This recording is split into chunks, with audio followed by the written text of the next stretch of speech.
ತಾನ ಪ್ರಭಾ ಸರ್ವಪ್ರಾಭವ ಶಕ್ತಿ ಭೋಗ ಬಲ ಸತ್ಸಾರಾತ್ಮ ದಿವ್ಯಾಕೃತಿಂ ಸೃಷ್ಟಿಸ್ಥಾನ ನಿರೋಧ ನಿತ್ಯ ನಿಯತಿ ಜ್ಞಾನ ಪ್ರಕಾಶಾವೃತಿ ಕಾಂತಾ ಮೋಕ್ಷ ವಿಮೋಕ್ಷದಂ ಹರಿಭಜಂ ನಿತ್ಯಂ ಸದೋಪಾಸ್ಮಹೇ.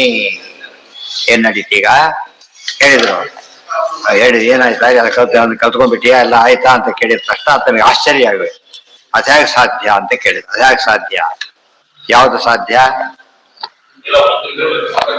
ಒಂದ್ ತಿಳ್ಕೊತಾರೆ, ಎರಡಾಗ್ತಾರೆ. ಇದ್ಯಾಗ ಸಾಧ್ಯ ಇದೆ ಅಂತ ಕೇಳಿದ ತಕ್ಷಣ ಏನ್ ಮಾಡ್ತಾರೆ? ಉತ್ತರ ಕೊಡ್ತಾರೆ. ಅದೆಲ್ಲ ಬರೋದು ಇಲ್ಲೇನೆ. ಇದೆಲ್ಲ ತತ್ವದಲ್ಲಿ ಡಿಸ್ಕಷನ್ ಮಾಡಿ ಬಿಟ್ಬಿಟ್ಟಿದ್ದಾರೆ ಆಗ್ಲೇ. ಅಲ್ಲಿ ಕೊಡದೆ ಹೊಸ ಹೊಸ ಪ್ರಮಾಣ ಇಲ್ಲಿ ಕೊಡ್ತಾರೆ. ಪುನರುಕ್ತಿ ಮಾಡೋದಿಲ್ಲ, ಹೊಸ ಹೊಸ ಕೊಡ್ತಾರೆ. ಹಾ, ಅದೊಂದು ದೃಷ್ಟಾಂತ ಕೊಡ್ತಾರೆ. ಒಂದೇಳಿ ಎಲ್ಲ ಹಾಕಿ ತಿಳಿದಾಗತ್ತೆ ಅಂದ್ರೆ, ಒಂದು ಮೃತ್ಪಿಂಡ ನೋಡಿ, ಎಲ್ಲ ಮೃತ್ಪಿಂಡ ಗೊತ್ತಾಗುತ್ತೆ. ಮೃತ್ಪಿಂಡ ಅಂದ್ರೆ ಮಣ್ಣಿನ ಹೆಂಟೆ, ಪಿಂಡ ಅಂದ್ರೆ ಹೆಂಟೆ, ಮೃತ್ಪಿಂಡ ಅದರಿಂದ ಗೊತ್ತಾಗತ್ತೆ. ಅವು ಮಣ್ಣಿನ ಪಿಂಡ ಮಾಡ್ತಿದ್ರ ಅಂತ ಹಾಗೆಲ್ಲ ಕೇಳಬಾರ್ದು. ಪಿಂಡ ಅಂದ್ರೆ ಏನರ್ಥ? ಕಟ್ಟಿದ್ರೆ ಪಿಂಡ ಅಷ್ಟೇ, ಕಟ್ಟಿಬಿಟ್ರೆ ಹಾಲಿರ್ಬಾರ್ದು. ಮಣ್ಣಿನ ಪಿಂಡ ಅಷ್ಟೇ. ಯಥಾ ಸೌಮ್ಯ ಏಕೇನ ಮೃತ್ಪಿಂಡೇನ ಸರ್ವಂ ಮೃಣ್ಮಯಂ. ಆ ವಿಷಯ ನೋಡಪ್ಪ, ಮೃತ್ಪಿಂಡ ಗೊತ್ತಾಯ್ತಾ? ಎಲ್ಲೋ ಇದು ಮೃತ್ಪಿಂಡ ಅಂತ ಹೇಳ್ಬಿಡ. ಇದು ಮಾವಿನ ಗಿಡ, ಇದು ಹುಣಸೆ ಗಿಡ ಅಂತ ಹೇಳ್ತಾರ ಇಲ್ಲೋ? ಯಾತಕ್ ಗೊತ್ತಾಯ್ತದು? ಇವ್ರು ಏನ್ ಮಾಡ್ತಾರೆ? ಇದನ್ನೆಲ್ಲ ಯಾವ್ದಕ್ ಉಪಯೋಗಿಸ್ತಾರ ಅವರು? ಅಭೇದ ಅಂತ ಹೇಳ್ತಾರೆ. ಅಲ್ಲ, ಒಂದು ಎಲ್ಲ ಮಾವಿನಕ್ಕೆ ಅಭೇದ ಇದೆಯಾ? ಏನಿದೆ ಅಲ್ಲಿ? ಸಾದೃಶ್ಯ ಇದೆ. ಸಾದೃಶ್ಯ ಇದೆ ಹೊರತು ಅಭೇದ ಇಲ್ಲ. ಬಿಂಬ ಪ್ರತಿಬಿಂಬಕ್ಕೆ ಏನಿರುತ್ತೆ ಅಷ್ಟೇ, ವೆರಿ ಸಿಂಪಲ್. ಸಾದೃಶ್ಯ ಇದ್ರೆ ಬಿಂಬ ಪ್ರತಿಬಿಂಬ ಭಾವ ಅಷ್ಟೇ ಹೊರತು ಬೇರೆ ಅಲ್ಲ. ಅದನ್ನ ಬೇರೆ ಅರ್ಥ ಮಾಡಕ್ ಬರೋದೇ ಇಲ್ಲ, ಆದ್ರೂ ಅರ್ಥ ಮಾಡ್ತಾರೆ ಆಚಾರ್ಯ ಹೇಳಿ. ಎಲ್ಲ ದೃಷ್ಟಾಂತಗಳು ಆದ್ರೆ ಎಲ್ಲಿ ಇದೆ? ಭೇದ ಪರನೇ ಹೊರತು ಅಭೇದ ಪರ ಒಂದೂ ಇಲ್ಲ ಅದರಲ್ಲಿ. 9 ದೃಷ್ಟಾಂತ ಹೇಳ್ತಾರ ಅವ್ರು ಮುಂದೆ. ಇದನ್ನು ಪ್ರಿಯಾಂಬಲ್ ಇದು, ಮುಂದೆ ಬರೋದು. ಯಥಾ ಸೌಮ್ಯ ಏಕೇನ ಮೃತ್ಪಿಂಡೇನ ಸರ್ವಂ ಮೃಣ್ಮಯಂ ವಿಜ್ಞಾತಂ ಸ್ಯಾತ್ ವಾಚಾರಂಭಣಂ ವಿಕಾರೋ ನಾಮಧೇಯಂ ಮೃತ್ತಿಕೇತ್ತೇವ ಸತ್ಯಂ. ಇದು ಒಂದ್ ಜನಕ್ಕೆ ಅರ್ಥ ಆಗ್ಲಿಲ್ಲ. ಅದೇನ್ ತಿಳ್ಕೊಂಡ್ಬಿಟ್ರು ನೋಡಿದ್ರ? ಮೃತ್ತಿಕೆ ಎಲ್ಲ, ಮಣ್ಣಿನ ಪಿಂಡಗಳೆಲ್ಲ ಸುಳ್ಳು, ಮಣ್ಣು ಮಾತ್ರ ಸತ್ಯ ಅಂತ ಹೇಳಿದಾಗ ಅವ್ರ ಪ್ರಕಾರ ಮಣ್ಣಿನ ಮಾತ್ರ ಸತ್ಯ, ಉಳಿದೆಲ್ಲ ಸುಳ್ಳು. ಆ ರೀತಿ ಇಟ್ಕೊಂಡ್ರೆ ಹಾಗೆ ಹೇಳ್ಬಾರ್ದು. ಮಣ್ಣು ಮಾತ್ರ ನಿತ್ಯ ಅಂತ ಹೇಳ್ಬೇಕಿತ್ತೆ ಹೊರತು ಉಳಿದ ಅನಿತ್ಯ ಅಂತ ಹೇಳ್ಬೇಕೆ ಹೊರತು ಸುಳ್ಳು ಅದು. ಮಣ್ಣಿನಿಂದ ಗಡಿಗೆ ಮಾಡಿದ್ದಾರೆ, ನೀರು ಕುಡಿತಾರೆ, ಸುಳ್ಳು ಅದು? ಸುಳ್ಳಲ್ಲ, ಅನಿತ್ಯ ಅಂತ ಹೇಳಿ ಒಡೆದೋಯ್ತೋ ಇಲ್ಲ. ಅದು ಅವರ ಅರ್ಥ ಒಪ್ಕೊಂಡ್ರೂ ಉಪಯೋಗ ಇಲ್ಲ, ಅವರಿಗೆ ನಮಗೆ ಉಪಯೋಗ ಇದೆ. ಅದು ಇಲ್ಲಿ ಬಂದಿರೋ ವಿಚಾರ ಅದಲ್ಲ. ಎಲ್ಲಾ ಹೆಸರು ಬೇಕಾದಷ್ಟಿವೆ. ಅದಕ್ಕೆ ಮಡ್ ಅಂತಾರೆ, ಮಣ್ಣು ಅಂತ ಬೇಕಾಷ್ಟು ಕರಿಬಹುದು. ವೃತ್ತಿಕಾ ಮಾತ್ರ ಸತ್ಯಂ ಶಬ್ದಕ್ಕೆ ನಿತ್ಯಂ ಅಂತ ಅರ್ಥ. ನಿತ್ಯಂ ನಾಮಧೇಯ. ಯಾಕೆ? ಸಂಸ್ಕೃತ ಮಾತಿನ ಪ್ರಭಾವನ ಆಚಾರ್ಯ ಸಂಸ್ಕೃತ ಭಾಷೆ ಮಾತ್ರ ಹೇಳ್ತಾರೆ, ನಿತ್ಯ ಭಾಷೆ. ಇವಾಗ ಸಂಸ್ಕೃತ ಓದಿ ದೇಹ ಬಿಟ್ಟ ಮುಂದಿನ ಜನ್ಮ ಬಂತು ಅಂತ ತಿಳ್ಕೊಬೇಡ. ಅದು ಸಂಸ್ಕೃತ ಬೇಗ ಬರುತ್ತೆ, ಓದಿದಾರ ಬೇಗ ಬರುತ್ತೆ. ಎಲ್ಲ ಔಟ್ಡೇಟೆಡ್ ಆಗಲ್ಲ ಅದು. ಬಟ್ ಕಾಳಿದಾಸ ಈ ಹುಟ್ಟಿ ಬಂದ್ರು ಸಂಸ್ಕೃತ ಆರಾಮಾಗಿ ಓದ್ಬೋದು. ಅದು ಬೇರೆ ಭಾಷೆಗಳು ಏನಾಗುತ್ತೆ, ಶಾರ್ಟ್ ಲಿವ್ ಅದಕ್ಕೆ ಹೋಗ್ಬಿಡತ್ತೆ, ಆ ಕಡೆ ಇರೋದೆಲ್ಲ. ಇವತ್ತು ನಮ್ಮ ಕಾಲಕ್ಕಿದ್ದು ಎಷ್ಟೋ ಕೋರ್ಸ್ ಇಲ್ಲೇ ಇಲ್ಲ, ಈಗ ಕೋರ್ಸ್ಗಳೇ ಬಂದಾಗ ಹೋಗ್ಬಿಟ್ಟಿದೆ. ಆ ರೀತಿ ಆಗುತ್ತೆ. ನಿತ್ಯ ಆದ್ರೆ ಸಂಸ್ಕೃತ ಭಾಷೆ ನಿತ್ಯ ಆದ್ರಿಂದ ಅದು ದೇವ ಭಾಷೆ, ದೇವತೆಗಳು ನಿತ್ಯ ಆದ್ರಿಂದ ಏನಾಯ್ತು? ನಿತ್ಯ ಅಂದ್ರೆ ಪ್ರವಾಹಕ ನಿತ್ಯ, ಪರಮಾತ್ಮ ನಿತ್ಯ. ಹೀಗಾಗಿ ನಿತ್ಯ ಭಾಷೆ ಅದು. ಸಂಸ್ಕೃತದ ವೈಭವ ಹೇಳಿದಾಗ, ಸಂಸ್ಕೃತ ಕಲ್ತ್ಕೊಂಡ್ರೆ ಯಾವಾಗ ಹುಟ್ಟಿ ಬಂದ್ರು ಕೂಡ ಸಂಸ್ಕಾರ ಇದ್ದ ಭಾಷೆ ಇದ್ದೇ ಇರುತ್ತೆ. ಆದ್ರಿಂದ ಏನಾಗುತ್ತೆ? ಬಲುವೆ ಜ್ಞಾನ ಬಂದ್ಬಿಡುತ್ತೆ ಅವನಿಗೆ, ಗೊತ್ತಾಯ್ತಾ? ಅದಕ್ಕೆ ಸಂಸ್ಕೃತ ಕರಿಬೇಕು. ಸತ್ಯಂ ಯಥಾ ಸೌಮ್ಯ ಏಕೇನ ಲೋಹಮಣಿನ ಸರ್ವಂ ಲೋಹಮಯಂ ವಿಜ್ಞಾತಂ ಸ್ಯಾತ್. ಒಂದು ಲೋಹಮಣಿ ನೋಡಿಬಿಟ್ರೆ ಎಲ್ಲಾ ಲೋಹ ಗೊತ್ತಾಗೋದಿಲ್ವಾ? ಇಲ್ಲಿ ಪ್ರಶ್ನೆ, ಲೋಹಮಣಿ ಅಂದ್ರೆ ಏನು ಅಂತ ಪ್ರಶ್ನೆ. ಲೋಹಮಣಿ ಅಂದ್ರೆ ಏನು? ಮಣಿ ಅಂದ್ರೆ ಶ್ರೇಷ್ಠ, ಲೋಹಗಳಲ್ಲಿ ಶ್ರೇಷ್ಠ. ಲೋಹಮಣಿ, ನಾಯಕ ಮಣಿ. ರಾಮೋ ರಾಜಮಣಿ ಸದಾ ವಿಜಯತೆ ಶ್ಲೋಕ ಗೊತ್ತಾದ? ಪುರಾಣದಲ್ಲಿ ರಾಮೋ ರಾಜಮಣಿ ಸದಾ ವಿಜಯ. ರಾಜಮಣಿ ಅಂದ್ರೇನು? ಸರ್ವಶ್ರೇಷ್ಠನಾದ ರಾಜ. ರಾಮರಾಜ್ಯ ಅಂತ ಬಂತಲ್ಲ, ಅದಕ್ಕೆ ಪರಮಾತ್ಮನೇ ಅಲ್ಲ. ರಾಮೋ ಸದಾ ವಿಜಯತೆ ರಾಮಂ ರಮೇಶಂ ಭಜೆ ಅಂತ ಹೇಳ್ತಾ ರಾಮೇಣಾಭಿರಾಚಾರ್ಯಮೋ. ಆಮೇಲೆ ರಾಮಾಯ ತಸ್ಮೈ ನಮಃ. ಆಮೇಲೆ ರಾಮಾನ್ನಾಸ್ತಿ ಪರಾಯಣಂ ಪರತಮಂ ರಾಮಸ್ಯ ದಾಸೋಸ್ಮ್ಯಹಂ. ಮತ್ತೆ ರಾಮೇ ಮತ್ತೆ ರಸ್ತು ನಿಶ್ಚಲ ಅಂತ, ಹೇ ರಾಮ ತುಭ್ಯಂ ನಮಃ. ಸ್ವಾರಸ್ಯ ಏನು ಗೊತ್ತಾ? 8 ಹೊತ್ತು ನಡೆಸಿದ್ದಾರೆ ಒಳಗೆ. ಪ್ರಥಮ, ದ್ವಿತೀಯ, ತೃತೀಯ, ಚತುರ್ಥಿ, ಪಂಚಮಿ, ಷಷ್ಠಿ, ಸಪ್ತಮಿ ಮತ್ತು ಸಂಬೋಧನ. ಅಷ್ಟಮಿ ಹೇಳಬಾರ್ದು. ಸಂಬೋಧನ ಹೇ ರಾಮ ಮಾಬುದ್ಧಾರ. ಇದು ಪುರಾಣದ ವಾಕ್ಯ, ಅದು ಪುರಾಣದಲ್ಲಿ ಬರೋದು, ಪುರಾಣದ ವಾಕ್ಯ ಶ್ಲೋಕ. ಅದು ರಾಮದೇವರ ಹೆಸರಲ್ಲೇ ಅಷ್ಟು ಬಂದಿರಬೇಕು, ರಾಮ ಶಬ್ದನೂ ಬರಬೇಕು, ರಾಮ ರಾಮ ಅಂತ ಆಗಬೇಕು. ಅದೆಲ್ಲದಕ್ಕೆ ಹೇಗೆ ಉಪಯೋಗಿಸ್ಬೇಕು ತೋರಿಸ್ಕೊಡ್ತಾರೆ. ನಿತ್ಯ ಶ್ಲೋಕ ಎಲ್ಲ ಹಿಂದಿನ ಕಾಲಕ್ಕೆ ಟೆಸ್ಟ್ ಆಗಿರ್ತಿತ್ತು, ಈಗ ಇರ್ಲಿಕ್ಕಿಲ್ಲ. ಈಗ ನೋಡಿ, ಆದ್ದರಿಂದ ಲೋಹ ಸದಾ ಲೋಹಮಯಂ ಅಂತ ಹೇಳಿದ್ರು, ಮುಂದೆ ಲೋಹಮಣಿಮಯಂ ಅಂತ ಅರ್ಥ. ಲೋಹ ಮಣಿ ಹೇಳಿದ್ರಿಂದ ಒಂದು ಬಂಗಾರದ ಪದಾರ್ಥ ನೋಡಿದ ಮೇಲೆ ಉಳಿದೆಲ್ಲ ಬಂಗಾರದ ಪದಾರ್ಥ ಗೊತ್ತಾಗುತ್ತೆ. ಉಂಗುರ ನೋಡ್ಲಿ, ಬಂದು ಏನೇ ನೋಡಿದ್ರು ಕೂಡ ತಕ್ಷಣ ಇದು ಚಿನ್ನದ್ದು ಅಂತ ಗೊತ್ತಾಗುತ್ತೋ ಇಲ್ವೋ?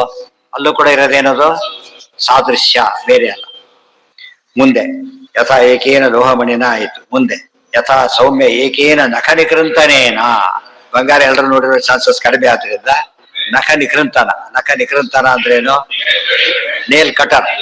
ನೋಡಿ ಎಷ್ಟು ಆ ಕಾಲಕ್ಕೆ ನೇಲ್ ಕಟರ್ ಇತ್ತು, ವೇದದ ಕಾಲ. ನೇಲ್ ಕಟರ್ ಎಂಬುದು ಇದು ಓದಿದ ಮೇಲೆ ನೇಲ್ ಕಟರ್ ನಮ್ಮ ಸಂಶೋಧನೆ ಅಂತ ಹೇಳಾಗಿಲ್ಲ. ಉಪನಿಷತ್ ಕೂಡ ಅನಾದಿ ನಿತ್ಯ ಆದ್ದರಿಂದ ಅಲ್ಲಿ ಬಂದಿದೆ ಅಂದ್ರೆ ಆ ಕಾಲಕ್ಕೂ ಲೋಹ ನಖ ನಿಕೃಂತನ ಅಂತ ಕರೀತಾರೆ. ನಖ ನಿಕೃಂತನ, ನಖ ನೇಲ್, ನಖ ನೇಲು, ನಿಕೃಂತನ ಕಟ್ ಮಾಡೋದು, ಕೃಂತನ ಕಟ್, ಪದಗಳು ಹಾಗೆ ಬಂದಿದೆ. ಅದಕ್ಕೆ ನಿತ್ಯ ಅಂತ ಹೇಳೋದಕ್ಕೆ ದೃಷ್ಟಾಂತ. ಸರ್ವಂ ಕಾಷ್ಟಾಯ ಸಂವಿಜ್ಞಾತ. ಕಾಷ್ಟಾಯಸ ಅಂದ್ರೆ ಏನು? ಎಲ್ಲ ಕಬ್ಬಿಣದ ಪದಾರ್ಥ ಗೊತ್ತಾಗ್ಬಿಡುತ್ತೆ ಅಷ್ಟೇ. ವಿಕಾರೋ ನಾಮಧೇಯಂಚ, ಉಳಿದೆಲ್ಲ ಅನಿತ್ಯ. ಕಾಷ್ಟಾಯಸ ಮಿತ್ತೇವ ಸತ್ಯಂ.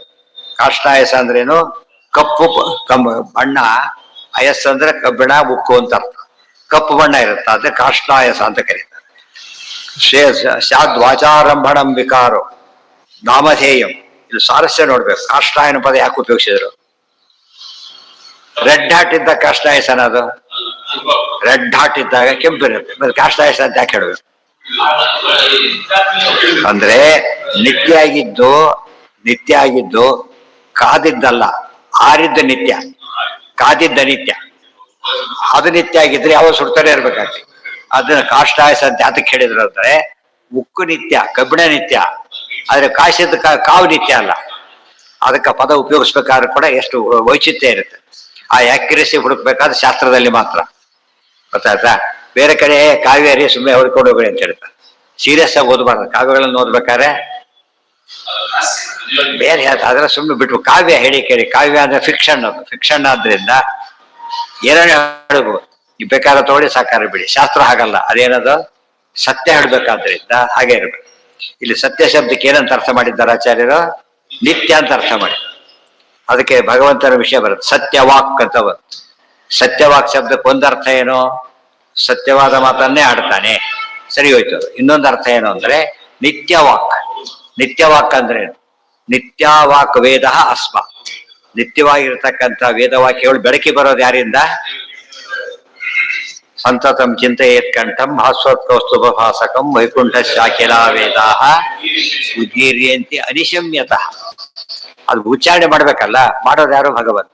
ಆದ್ರಿಂದ ನಿತ್ಯವಾಕ್, ಸತ್ಯ ನಿತ್ಯವಾಕ್ ಅಂತ ಹೇಳ್ಬೇಕಾದ್ರೆ ಸತ್ಯಾಜಿ ಕೊಟ್ಟು ನಿತ್ಯ ಆದ್ರಿಂದ ಆಟೋಮೆಟಿಕ್ ಅರ್ಥ ಬಂದ್ಬಿಡು. ಶಾದ್ವಾಚಾರಂಭಣಂ ವಿಕಾರೋ ನಾಮಧೇಯಂಚ ಕಾಷ್ಟಾಯ ಸಮಿತ್ತೇವ ಸತ್ಯಂ ಏವಂ ಸೌಮ್ಯ ಸ ಆದೇಶೋ ಹೋಗಿ. ಅರ್ಥ ಆಯ್ತಲ್ಲ? ಈಗ ಒಂದರಿಂದ ಎಲ್ಲ ಅರ್ಥ ಆಗುತ್ತೆ ಅಂತ ಗೊತ್ತಾಯ್ತಲ್ಲ ಅಂತ ಕೇಳಿ ಇದೆಲ್ಲ ಆಚಾರ ಅನಲೈಸ್ ಮಾಡ್ತಾರೆ. ಪ್ರತಿಯೊಂದು ದೃಷ್ಟಾಂತಕ್ಕೂ ಮೂರು ಯಾಕೆ ಹೇಳಿದ್ರು, ಮೂರಿನ ಏನು ವ್ಯತ್ಯಾಸ ಇದೆ, ಮಣ್ಣಿನ ದೃಷ್ಟಾಂತದಿಂದ ಏನು ಗೊತ್ತಾಯ್ತು, ಉಕ್ಕಿನ ದೃಷ್ಟಾಂತ, ಕಬ್ಬಿಣದ ಬಂಗಾರದ ಜಾತಕ್ಕೆ ಹೇಳಿದ್ರು, ಉಕ್ಕಿನ ಜಾತಕ್ಕೆ ಹೇಳಿದ್ರು, ಅದೆಲ್ಲ ಬಿಡಿಸಿ ಹೇಳ್ತಾರೆ. ಅದು ಆಚಾರ್ಯ ಅನಲೈಸ್ ಅಂತ ಸೂಪರ್ ಅನಾಲಿಸಿಸ್. ಸತ್ಯಮೇವಂ ಸೌಮ್ಯ ಆದೇಶೋ ಭವತಿ. ಇಷ್ಟ ಅರ್ಥ ಆಯ್ತಾ ನಿನಗೆ ಎಂದ್ರು. ನಾವೈ ನೂನಂ ಭಗವಂತಸ್ಯ ತದೇವಿಷು ಯದೈತತ್ ಅದೇದಿಶ್ಯತ್ ಕಥಂ ಮೇ ನಾವಶ್ಯತಿ ಭಗವಾನ್ ತ್ವೇವ ಮೇ. ಗೊತ್ತಾಯ್ತಾ? ತದ್ಬ್ರವೀತು ಇತಿ ಯಥಾ ಸೌಮ್ಯೇತಿ ಹೋವಾಚ. ಮಗನ ಅಹಂಕಾರ ಒಂದು ಪೆಟ್ಟು ಬಿತ್ತ ಆತನಿಗೆ. ತಕ್ಷಣ ಹೇಳಿದ, ಓ ಇದನ್ನು ಕೇಳಿದ್ಯಾ ಅಂತ ನೀವು ಹೇಳಿದ್ರಿ, ಅವ್ರು ನನಗೆ ಹೇಳಿಲ್ಲ, ಬಹುಶಃ ಅವರಿಗೆ ಗೊತ್ತಿರ್ಲಿಕ್ಕಿಲ್ಲ ಅಂತ ಹೇಳಿದ. ಅವರಿಗೆ ಗೊತ್ತಿರ್ಲಿಕ್ಕಿಲ್ಲ, ನಿಮಗೆ ಗೊತ್ತಿದೆ, ನೀವು ಹೇಳಿಬಿಡಿ ಅಂತ ಕೇಳಿದ. ಆತ ಡೌನ್ ಆದ.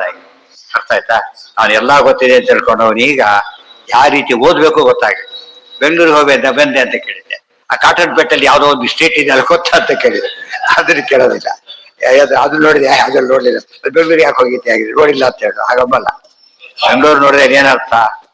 ಬೆಂಗಳೂರಿನಲ್ಲಿ ಪ್ರಧಾನವಾದ ವಸ್ತುಗಳನ್ನು ನೋಡಿದೆ ಅಷ್ಟೇ ಹೊರತು ಬೇರೆ ಅಲ್ಲ. ಎಲ್ಲ ನೋಡಿದೆ ಅಂತ ಅರ್ಥ ಅಲ್ಲ. ಅದಕ್ಕೆ ಎಲ್ಲರೂ ಸರ್ವಜ್ಞರು ಆದ್ರು ಅಂತ ತಿಳ್ಕೊಂಡ್ರೆ ದೇವ್ರನ್ನ ತಿಳ್ಕೊಂಡ್ಬಿಟ್ಟು ಎಲ್ಲ ತಿಳ್ಕೊಂಡಾಗ್ಲೆ. ಇದು ಮಹಾಭಾರತ. ಯಾಪೆ ತೋರಿಸಿದ್ರು ಮಹಾಭಾರತ. ಅಷ್ಟು ಗೊತ್ತಾಯ್ತಾ ಇಲ್ಲೋ? ಅದೊಂದು ಜ್ಞಾನ. ಟೈಟ್ಲ್ ಆಗಿದೆ, ಒಳಗೆ ಏನಿದೆ ಯಾರಿಗೂ ಗೊತ್ತು ಅಂತ ಕೇಳಿದ್ರೆ ಅವನಿಗೆ ಆ ಟೈಟ್ಲ್ ಬೆಲೆ ಅರ್ಥ ಆಗಿಲ್ಲ ಅಂತ. ಟೈಟ್ಲ್ ಮೀನ್ಸ್ ಏನದು? ಎಂಟೈರ್ ಇದರ ಜಿಸ್ಟ್. ಆ ದೃಷ್ಟಿ ಅರ್ಥ ಮಾಡಿಕೊಳ್ಳೋದಾಗೋ ಹಾಗೆ. ಇಲ್ಲಿ ಒಂದು ಪ್ರಶ್ನೆ ಬಂತು. ಇಲ್ಲಿ 12 ವರ್ಷ ಆಗಿತ್ತು, ಮೇನಿದೆ ನೋಡಿ ಮೇಲ್ಗಡೆ, ಚತುರ್ವಿಂಶತಿ ವರ್ಷ ಅಂತ ಕರೆದ್ರು. ಚತುರ್ವಿಂಶತಿ ವರ್ಷ, ದ್ವಾದಶ ವರ್ಷ, ಚತುರ್ವಿಂಶತಿ ವರ್ಷ.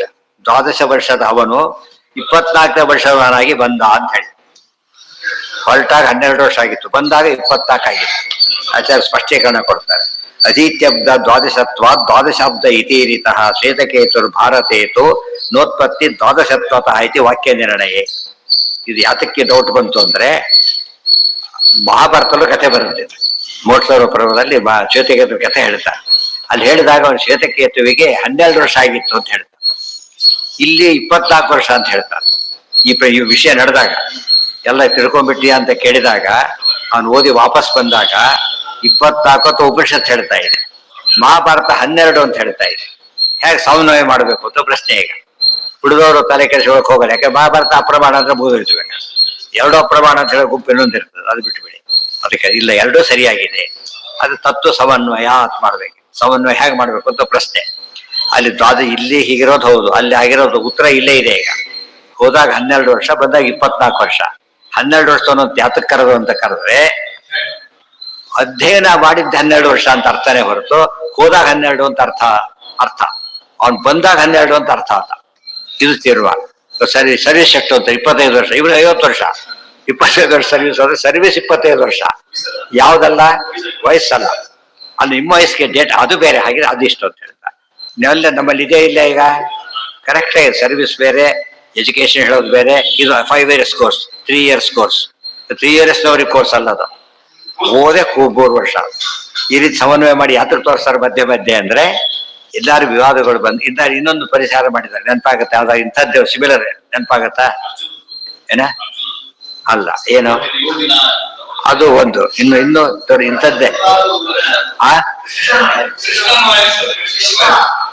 ಕೃಷ್ಣ. ಆಮೇಲೆ ಇನ್ನೂ ಸಿಂಪಲ್ ಆಗಿರೋದು ಏನು, ರಾಜ್ಯಭಾರ ಎಷ್ಟಿತ್ತು ಅಂದ್ರೆ, ವಾಲ್ಮೀಕಿ ಹೇಳ್ತಾರೆ, ಮಹಾಭಾರತದಲ್ಲೂ ಕೆಲವು ಕಡೆ ಬರುತ್ತದೆ, ದಶವರ್ಷ ಸಹಸ್ರಾಣಿ ದಶವರ್ಷ ಶತಾನಿಚ. ಎಷ್ಟಾಯ್ತು ಅಲ್ಲಿಗೆ? 10,000 10,100 11,000 ಆಯ್ತು. ಭಾಗವತಲ್ಲಿ ಹೇಳ್ತಾರೆ 13,000 ಅಂತ ಹೇಳ್ತಾರೆ. ಇದು ಹೇಗೆ ಅಂತ ಪ್ರಶ್ನೆ ಬರುತ್ತೆ. ಆಚಾರ್ಯ ತಕ್ಷಣ ಕೊಡ್ತಾರೆ, ಎರಡು ಸರಿಯಾಗಿದೆ. ನಕ್ಷತ್ರ ಮಾಸ ಗಣಿತಂ, ಇದು ನಕ್ಷತ್ರ ಮಾಸದ ಲೆಕ್ಕದಲ್ಲಿ ಎಷ್ಟು? 13,000. ಈ ನಮ್ಮ ಸೌಭಾರ ಲೆಕ್ಕದಲ್ಲಿ ಎಷ್ಟು ಅಂತ ಕೇಳಿದ್ರೆ 11,000. ಸರಿ ಹೋಗುತ್ತೆ, ಎಲ್ಲ ಲೆಕ್ಕ ಹಾಕ್ಬಿಟ್ಟು ಕರೆಕ್ಟ್ ಮ್ಯಾಚ್ ಆಗುತ್ತೆ. ಆ ದೃಷ್ಟಿ ಇದನ್ನ ಸಮನ್ವಯ ಇದೆ. ಅದಕ್ಕೆ ಈ ರೀತಿ ಸಮನ್ವಯ ಶಾಸ್ತ್ರ ಬಂದ ಮುಳುಗಡೆ ಮಾಡಿಬೇಡಿ. ಹೇಗೆಲ್ಲ ಕೂಡ ಯಾರೋ ಕಾದಂಬರಿ ಬರ್ತಾರೆ, ಅವ್ರಿಗೆ ಗೊತ್ತಿಲ್ಲ ಅಂತ ಹೇಳಿ ಅಷ್ಟೇ. ಆ ಸಮನ್ವಯ ಮಾಡಬಾರ್ದು. ಅದನ್ನ ಯಾರು ಇದನ್ನ ಆಧರಿಸಿ ಬರೆದಿದ್ದೇವೆ ಅಂತ ಸಮನ್ವಯ ಮಾಡಬೇಕು. ಆಧರಿಸಿ ಬರೆದಾಗ ಸಮನ್ವಯ ಮಾಡಬೇಕು. ಸರಿಯಾಗಿ ಆಧರಿಸಿದ್ರೆ, ಇಲ್ಲ ತಪ್ಪು ಅಂತಾನೆ ಹೇಳ್ಬೇಕು. ಶಾಸ್ತ್ರದಲ್ಲಿ ಎಲ್ಲೇ ಬಂದ್ರು ಕೂಡ ವಿರೋಧ ಅಂತ ಕರಿಬಾರದು. ಏನಂತ ಹೇಳ್ಬೇಕಾದ್ರ ಸರಿಯಾಗಿ ಓದ್ಕೊಂಡಿದ್ರೆ ಸರಿಯಾಗಿ ಓದ್ಕೊಡಿ, ಉತ್ತರ ಗೊತ್ತಾಗುತ್ತೆ ಅಂತ ಹೇಳಿ. ತತ್ವ ಸಮನ್ವಯ ಶಬ್ದಕ್ಕೆ ಶಾಸ್ತ್ರ ವಿಚಾರದಲ್ಲಿ ಮಾತ್ರ ಹೇಳಿದ್ದೆ ಹೊರತು ಲೌಕಿಕ ವಿಚಾರದಲ್ಲಿ ತಪ್ಪು ಅಂತ ಹೇಳ್ಬೇಕಾದ್ರೆ ಯಾರೋ ಹೇಳಿದ್ರೆ ತಪ್ಪು. ಇವಾಗ ಬೌದ್ಧ ಮತ ಬದ್ಧವ ಮತ ಎಲ್ಲ ಸಮನ್ವಯ ಮಾಡಿ ಪ್ರಶ್ನೆ ಬರೋದಿಲ್ಲ. ಯಾಕೆ? ಬಹುಶಾಖಾಹ್ಯನಂತಾಶ್ಚ. ಇಲ್ಲಿ ಹಾಗಲ್ಲ. ವ್ಯವಸಾಯಾತ್ಮಿಕ ಬುದ್ಧಿ ಎಂಬುದಕ್ಕೆ ಮಹಾಭಾರತ ಅನ್ವಯ ಮಾಡ್ಬೇಕೀಗ. ವ್ಯವಸಾಯಾತ್ಮಿಕ ಬುದ್ಧಿ ಇದು ದೇವರು ವಿಷಯ ಹೇಳ್ತಕ್ಕಂಥ ಗ್ರಂಥ ಉಪನಿಷತ್ತು. ದೇವರೇ ಬರೆದ ಗ್ರಂಥ ಅದು. ಇಬ್ಬರಲ್ಲಿ ಏನೆಲ್ಲ ಸಾಧ್ಯತೆ ಇಲ್ಲ, ವಿರೋಧ ಬರೋದಿಲ್ಲ. ಅದರಿಂದ ಹೊಂದಿಸ್ಕೋಬೇಕು ನಿಮ್ ಕೆಲಸ.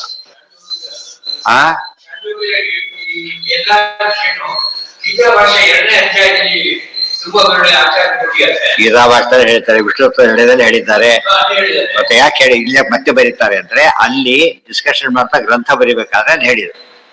ಇಲ್ಲೇ ಬಂತು ಇದನ್ನೇ ಬರಿಬೇಕಾಗಿದೆ, ಇಲ್ಲಿ ಹೇಳಿದ್ರು. ಏನ ಯಾಕೆ ಬಂತು? ಆಚಾರ ಮೊದಲನೇ ಪುಸ್ತಕ ಅದು, ಇನ್ನು ಇದು ಯಾವ್ದು ಬರದೇ ಇಲ್ಲ. ಫಸ್ಟ್ ವರ್ಕ್ ಅದು. ಗುರುಗಳಿಗೆ ಓದಕ್ ಕೊಟ್ರು, ಅವ್ರಿಗೆ ಕನ್ಫ್ಯೂಷನ್ ಇತ್ತಲ್ಲ, ಇದೆಲ್ಲ ವಿಷಯ ಉಪಯೋಗ ಆಗಲಿ ಅಂತಾರು ಬರೀ ಗೀತಾ ಭಾಷೆ ಓದೋರು ಕೂಡ ಏನು ಗೊತ್ತಾಗುತ್ತೆ, ಚಂದವಾಗಿ ಅರ್ಥ ಆಗ್ಬಿಡುತ್ತೆ. ತತ್ವನಿರ್ಣಯ ಒಂದ್ರಲ್ಲಿ ಎಲ್ಲದನ್ನೂ ಸಂಗ್ರಹ ಮಾಡ್ಬಿಡ್ತಾರೆ ಪೂರ್ತಿ. ಹೌದು, ಪ್ರಸಂಗ ಹೇಳ್ಬೇಕಾಗಿತ್ತು ಹೇಳಿ. ಗುಣ ಅದು, ದೋಷ ಅಲ್ಲ. ಕೋನ ಆತ್ಮ ಕಿಂ ಬ್ರಹ್ಮ ಸೋಯಮಾತ್ಮ ಚತುಷ್ಪಾತ್ ಸ್ಥೂಲ ವೈಶ್ವಾನರಹ ಅದೆಲ್ಲ ಆಗಿದೆ. ಈ ಕಡೆ ಬಂದ್ರೆ ಯಥಾ ಮೃತ್ಪಿಂಡ ವಿಜ್ಞಾನ, ಅದಿಷ್ಟು ನಾಳೆ ಆ ಮೃತ್ಪಿಂಡದಿಂದ ಏನ್ ಹೇಳ್ತಾರೆ, ಇದರಿಂದ ಏನ್ ಹೇಳ್ತಾರೆ ಅಂತೇಳಿ ಅರ್ಥ ಮಾಡಿ ಹೇಳ್ತಾರೆ. ಲೋಹಮಣಿ ಶಬ್ದಕ್ಕೆ ಬಂಗಾರ ಅಂತ ಅರ್ಥ ಹೇಳಿದ್ರಲ್ಲ, ಕೊಟೇಶನ್ ಕೊಡ್ತಾರೆ. ಸ್ವರ್ಣಂ ಲೋಹಮಣಿಶ್ಚೈವ ಪುರಟಂಚಾಭಿಧೀಯತೆ ಇತಿ ಶಬ್ದ ನಿರ್ಣಯೇ. ಇಮ್ಮಿಡಿಯೇಟ್ ಕೊಟೇಶನ್ ಅದಕ್ಕೆ. ಲೋಹಮಣಿ ಶ್ರೇಷ್ಠವಾದ ನಾಯಕ ಮಣಿ, ಲೋಹಮಣಿ ರಾಜಮಣಿ, ಮಣಿ ಶಬ್ದಕ್ಕೆ ಪ್ರಧಾನ ಅಂತ ಅರ್ಥ ಇದೆ. ಗೊತ್ತಾಯ್ತಾ? ಸೂತ್ರೇ ಮಣಿಗಣ ಇವ, ಅಲ್ಲಿ ಆಚಾರ ಅಲ್ಲೂ ಕೊಟ್ಬಿಡ್ತಾರೆ, ಮಣಿ ಅಂದ್ರೆ ಪ್ರಧಾನ ಅಂತ ಅರ್ಥ ಅಂತ ಹೇಳ್ತಾರೆ. ಆದ್ರಿಂದ ಒಬ್ಬ ಲೋಹಗಳಲ್ಲಿ ಪ್ರಧಾನ ಅಂದ್ರೆ ಏನು? ಬಂಗಾರ. ಪುರಟ, ಪುರಟ ಅಂದ್ರೆ ಚಿನ್ನ. ಪುರಟ ಲೋಚನ ನಿನ್ನ ಕದ್ದೊಯ್ದಿರಲು ಪುರಟ ಲೋಚನ, ಹರಿಕಥಾಂಸಾರದಲ್ಲಿ ಬರುತ್ತೆ. ಪುರಟ ಲೋಚನ ಅಂದ್ರೆ ಯಾರು? ಲೋಚನ ಕಣ್ಣು, ಇದು ಹಿರಣ್ಯಾಕ್ಷ, ಪುರಟ ಲೋಚನ ಅಂತ ಬರುತ್ತೆ. ಇಲ್ಲಿ ಎದ್ದು ಕೋಟ್ ಮಾಡ್ಬೇಕೀಗ ಈ ಮಾತನ್ನ. ಪುರಟ ಅಂದ್ರೆ ಬಂಗಾರ ಅಂತ ಅರ್ಥ, ಹಿರಣ್ಯಾಕ್ಷ ಅಂತ ಅರ್ಥ ಆಗತ್ತೆ. ಸರ್ವೇಂದ್ರಿಯ ಪ್ರೇರಕೇಣ ಶ್ರೀ ಪ್ರಾಣಪತಿ ನೇರಿತಃ ಯದವೋಚ